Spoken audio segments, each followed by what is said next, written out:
কোরমা রান্না করব, কিভাবে মাখতেছি আপনারা দেখুন। আদা বাটা, রসুন বাটা,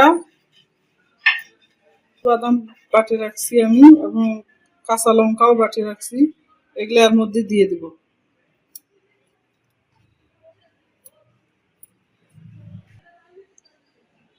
এখন আমি এর মধ্যে টক দই দিয়ে দিলাম।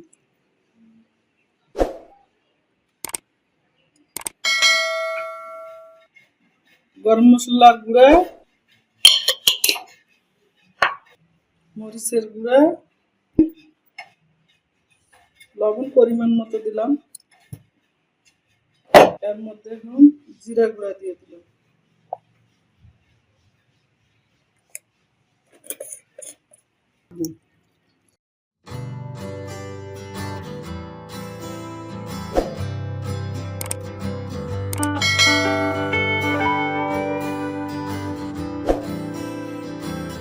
এটা এখন আমার মাখানো হয়ে গেছে, এখন এটা আমি ঢেকে রাখবো।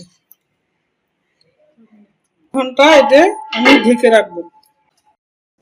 কোরমার জন্য আমি ব্রেস্তাটা ভেজে নেব, তার জন্য আমি তেল ঢালে দিলাম কড়াই।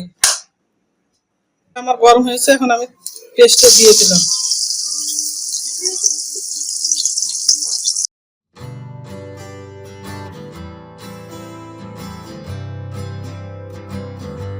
ভাজা হয়েছে, এখন আমি তুলে নিব।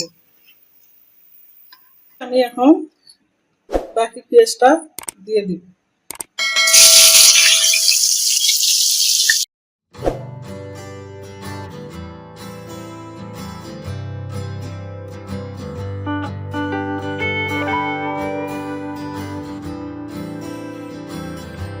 পেঁয়াজটার মধ্যে আমি একটু ঘি ছড়াই দিলাম।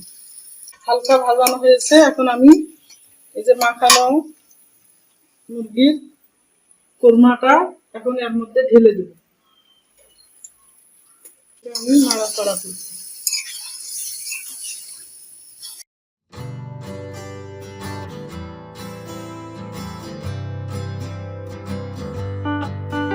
মধ্যে থেকে পানি বের হবে, ওই পানিটা দিয়ে আমি মাংসটাকে সিদ্ধ করে নিব, কষে নিব।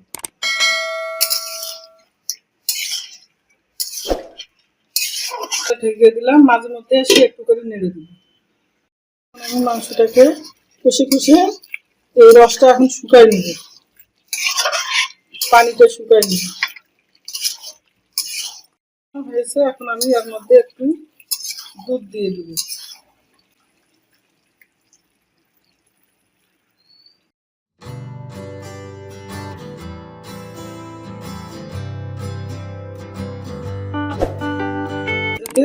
দিয়ে দিলাম ফ্লেভারটা ভালো আসার জন্য। আর এটা আমি এখন ঢাকা দিয়ে দিব।